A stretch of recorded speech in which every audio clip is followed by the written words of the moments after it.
दोस्तों को आपको सिविल कॉन्क्लेव प्रेजेंटेशन में स्वागत है।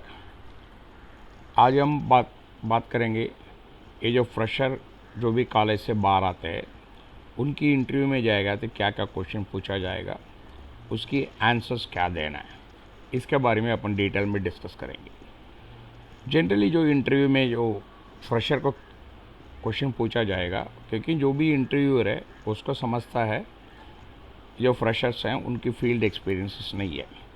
जो क्वेश्चन पूछा जाएगा इट इज़ प्योरली एक टेक्निकल क्वेश्चन पूछा जाएगा जो कॉलेज में सिखाया जाता है। इससे इंटरव्यू समझता है जो कैंडिडेट है उसको एप्टीट्यूड है क्या काम करने का, ये समझ में आ जाता है। सो जनरली फ्रेशर को जो भी क्वेश्चन इंटरव्यू में पूछा जाएगा वो टेक्निकल बेस रहता है। उसकी जो कुछ क्वेश्चंस हैं इस प्रेजेंटेशन में अपन देखेंगे। इसका मतलब ये नहीं है यही क्वेश्चन पूछा जाएगा, इसके सिवा भी बहुत कुछ क्वेश्चन पूछा जाएगा। ये क्वेश्चंस हैं आपको एक रफ आइडिया दे सकता है। इसी लाइन पे आप बहुत क्वेश्चंस को आंसर्स प्रिपेयर करिए, सो आपको इंटरव्यू में ज़रूर सक्सेस होगा। अभी अपन क्वेश्चन एंड आंसर में जाएंगे। ये पानी, पहला क्वेश्चन है, पानी कंक्रीटिंग का डैमेज करता है? ज़रूर, ये डैमेज कंक्रीटिंग को नहीं करता है, बट रेनफोर्समेंट कंक्रीटिंग को डैमेज कर सकता है, क्योंकि उसकी जो पोरोसिटी कॉम्पैक्शन बराबर नहीं है तो वो पानी अंदर जाके आपको रेनफोर्समेंट का कोरोशन कर देंगे। तो इसके लिए जो पानी है कंक्रीटिंग को तब तक डैमेज नहीं करेगा, ये कंक्रीटिंग है बराबर कॉम्पैक्शन होके बराबर होगा तो डैमेज नहीं करेगा। अभी शूटिंग द कंक्रीटिंग ये क्या होता है?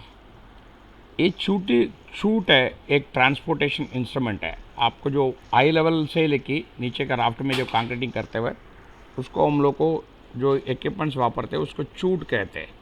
उस शूट के थ्रू आपको कंक्रीटिंग राफ्ट में किया जाता है, इसको हम लोग कहते हैं शूटिंग कहते हैं।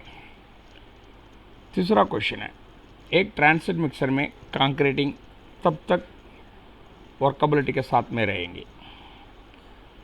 ये जो भी है ये टोटली आपकी जो टेम्परेचर के ऊपर डिपेंडेंट रहता है। आजकल जो भी एडमिक्सर्स सब कुछ कंक्रीटिंग में वापरा जाता है वो आपको कंक्रीटिंग का वर्कबिलिटी रिटेन करता है। जनरली एक डिज़ाइन, ये ट्रांसफर मिक्सर ऐसा डिज़ाइन किया जाता है उसको कंक्रीटिंग को वर्कबिलिटी को मेंटेन करने के लिए बराबर रहता है। ये वर्कबिलिटी ऑफ द कंक्रीटिंग आप साइड पे कैसे चेक करेंगे? स्लम टेस्ट होता है, कॉम्पैक्टिंग टेस्ट होता है, फ्लो टेस्ट से चेक करेंगे, वीबी कंसिस्टोमीटर से चेक करेंगे और कैलिबल टेस्ट से चेक करेंगे।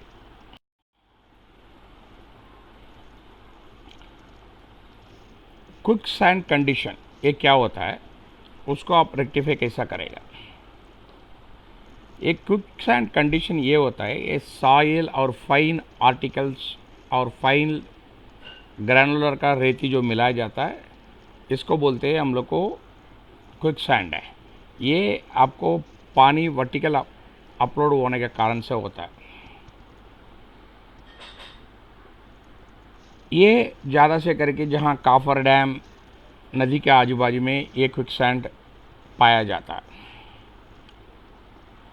जहाँ भी पानी का प्रेशर स्टैटिक वाटर प्रेशर से ज़्यादा रहेंगे वहाँ ये क्विक सैंड आपको दिखा जाएगा।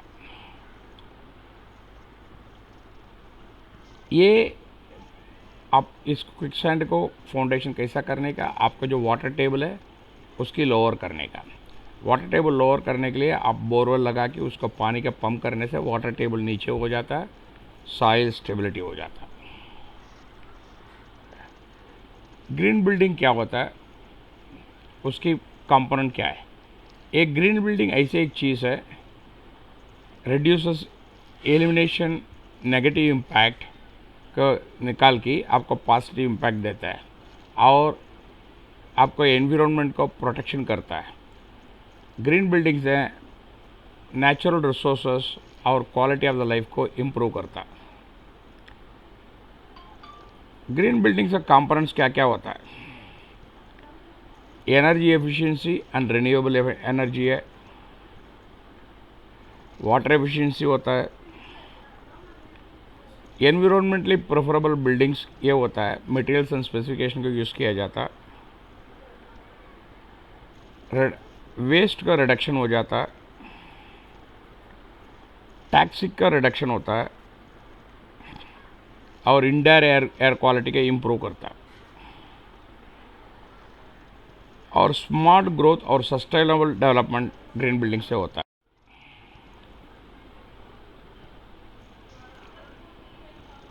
Most important IS code civil engineer के लिए क्या होता है?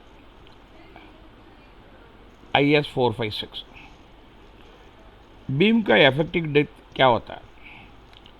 IS 456 में यह बताया जाता है effective depth of the beam है distance between centroid area of the tension reinforcement and maximum compression member के बीच में जो होता है उसका कहते हैं effective depth of the beam. कौन सा IS कोड आपको बिल्डिंग के मेजरमेंट्स डिटेक्शन इसका बारे में बताता है? IS 1200 है। ये है, इसमें आपको मोड ऑफ मेजरमेंट सब कुछ लिखा जाता है। 28 IS 1200 कोड्स है, वो जो एक्सकेवेशन से लेके बिल्डिंग का फाइनल कंपोनेंट तक कैसा मेजर किया जाता है, क्या क्या डायरेक्शन होता है, क्या क्या ऐड होता है, बिल्डिंग का कोएफिशिएंट क्या होता है, ये सब IS 1200 में मेंशन किया जाता है।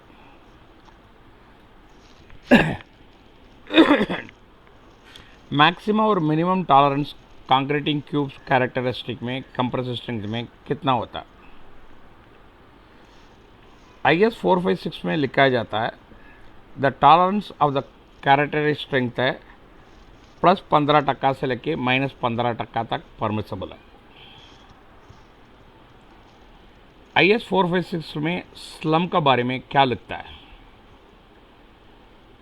लाइटली रेनफोर्समेंट स्ट्रक्चर में आपका स्लम से 25 से 75 mm तक चलेगा। हेवी रेनफोर्समेंट स्ट्रक्चर में आपको 75 से लेके 100 mm तक चलेगा। ट्रेंच फिल में आपको 100 से लेके 150 mm चलेगा, क्योंकि यहाँ ट्रेमी में वाइब्रेटर लगाने की ज़रूरत नहीं पड़ती है। और accuracy of measuring instrument batching plant में क्या क्या होता है? सीमेंट का +2%, एग्रीगेट 3%, एडमिक्सर है 3%, वाटर है 3% है। मिक्सिंग टाइम है मिनिमम 2 मिनट्स फॉर 1 मिक्सिंग। जो आप साइड पे जो मिक्सर वापरते हैं 10/7 मिक्सर, उसमें उसके हिसाब से होता है। टॉलरेंस क्या होता है? अभी फॉर्म वर्क में टॉलरेंस ये होता है कॉलम और बीम डिविएशन में ±12 mm, नहीं तो 6 mm लेस साइज में लेस 6 mm होता है।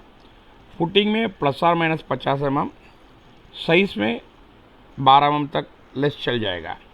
डेप्थ में +0.05 D, जो स्पेसिफाइड थिकनेस में खाली 0.05 आपका ±। रेनफोर्समेंट में टॉलरेंस क्या होता है? Effective depth D is less than 200 mm है, उसमें 10 mm होता है। इफेक्टिव डेप्थ है ग्रेटर देन 200 mm है, +15 mm तक चलेगा। For cover to reinforcement 10 mm तक चलेगा। Tolerance in the dia of the bar में क्या होता है? 0 to 25 mm में +5% तक एक्सेप्टेबल है। 25 to 35 mm +6% तक चलेगा। 35 to 50 mm में 8% चलेगा। टॉलरेंस ऑन वेट पर रनिंग मीटर में कितना होता है as per IS code? 0 to 10 mm में +7%, 10 to 16 mm में +5%, 16 mm का अबव 3% होता है। टॉलरेंस एक्सेप्टेबल लिमिट में होता है। कटिंग लेंथ में टॉलरेंस क्या होता है? स्पेसिफाइड लेंथ जहाँ नहीं दिया जाता है वहाँ 75 mm और -25 mm एक्सेप्टेबल है। जहाँ मिनिमम लेंथ स्पेसिफाइड है +50 mm और माइनस में कोई भी टॉलरेंस नहीं है। डेंसिटी ऑफ द मटेरियल क्या होता है? ब्रिक्स का डेंसिटी है 1600 लेके 1920 kg पर क्यूबिक मीटर होता है। Weight of a block work है 1900 kg पर क्यूबिक मीटर होता है। वेट ऑफ आरसीसी है 2300 से लेके 2700 kg तक होता है, depending upon the concreting grade के हिसाब से होता है। क्यूरिंग कितना पीरियड तक करना चाहिए? जहां सुपर सल्फेट सीमेंट वापरा जाता है वहां 7 दिन, ऑर्डिनरी पोर्टलैंड सीमेंट जहां वापरा जाता है वहां 10 दिन, मिनरल एडमिक्सर एडेड सीमेंट 14 दिन। इसका मतलब पीपीसी जो भी है जीबीएससी सीमेंट्स, इसको आपको मिनिमम 14 दिन का क्यूरिंग करना जरूरी है। स्ट्राइपिंग टाइम क्या होता है? इसका मतलब डी शटरिंग टाइम क्या होता है? अभी कॉलम और vertical side of the beam ये सब में 16 से लेके 24 घंटे के अंदर आप खोल सकते हैं। बॉटम ऑफ द स्लैब है 3 दिन तक खोल सकता है और बाद में आपको प्रॉप्स लगाना जरूरत पड़ता है।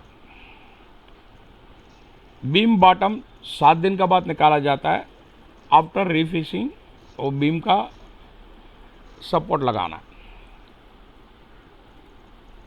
आपको 4.5 मीटर तक का स्पैन होता है, आप 7 दिन में खोल सकता है। 4.5 मीटर का ऊपर जो स्पैन होगा आपको 14 दिन मिनिमम रखना चाहिए। आर्चेस में अप टू 6 मीटर तक आप 14 दिन के बाद खोल सकता है। 6 मीटर के ऊपर स्पैन रहेगा तो आप 21 दिन में खोल सकता है। वाटर सीमेंट रेशियो क्या होता है? अभी M20 में 0.55 होता है, M25 में 0.50, M30 में 0.45, M35 में 0.45, M40 में 0.40। ये वाटर सीमेंट रेशियो होता है। स्पेसिंग्स ऑफ द बार कैसा होना चाहिए? कम से कम एक डाया ऑफ द बार आपको मिनिमम आपको स्पेस होना जरूरी है। जहां भी आपको डाया ऑफ द बार जो बड़ा रहेगा उतना स्पेसिंग होना। समझ लो आपका 16 mm और 8 mm रहेगा, आपका स्पेसिंग होना मिनिमम 16 mm। जनरली स्पेसिंग क्या होता है, जो आपको जो कंक्रीटिंग में जो मेटल वापरता है वो जो मैक्सिमम साइज ऑफ मेटल है उसको +5 mm वापरना चाहिए, क्योंकि आपका कंक्रीटिंग अंदर रह सकता है। समझो अपन कंक्रीटिंग ग्रेड में 20 mm वापरते, सो आपका स्पेसिंग कम से कम मिनिमम 25 mm होना जरूरी है। रेइनफोर्समेंट का कवर कितना होना जरूरी है? कॉलम के लिए 40 mm, जहां dia of the bar 12 mm से ज़्यादा वापरा जाता है। 25 mm जहां dia of the bar 12 mm का नीचे रहता है। बीम का साइड है आपको 25 mm होना जरूरी है। स्लैब में 15 mm, फुटिंग में 50 mm, छजिया में 25 mm कवर होना जरूरी है।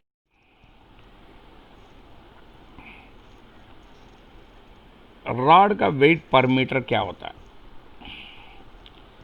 6 mm का 0.222, 8 mm का 0.395, 10 mm का 0.616, 12 mm का 0.888, 16 mm का 1.578, 20 mm का 2.466, 25 mm का 3.853, 32 mm का 6.313, 40 mm का 9.865।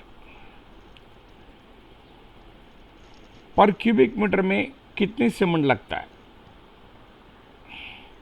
M10 में 210 किलो, M20 में 320 किलो, M25 में 340 kg, M30 में 380 kg, M35 में 410 kg, M40 में 430 kg, M45 में 450 kg, M50 में 450 kg। ये सब है, मिनिमम सीमेंट कंटेंट होता है पर क्यूबिक मीटर ऑफ कंक्रीटिंग। ये प्रेजेंटेशन देखने के लिए आपको बहुत आभारी हूँ। आप हमें सब्सक्राइब कीजिए, शेयर कीजिए, लाइक कीजिए। इसके कारण मैं मोटिवेट हो कि आपको अच्छी अच्छी प्रेजेंटेशन दे सकता हूँ। आपको कोई शंका है, कोई क्वेश्चन पूछना है, आप मुझे लिख सकते हैं। जवाब आपको जितनी जल्दी हो सके उतना जल्दी मिल जाएगा।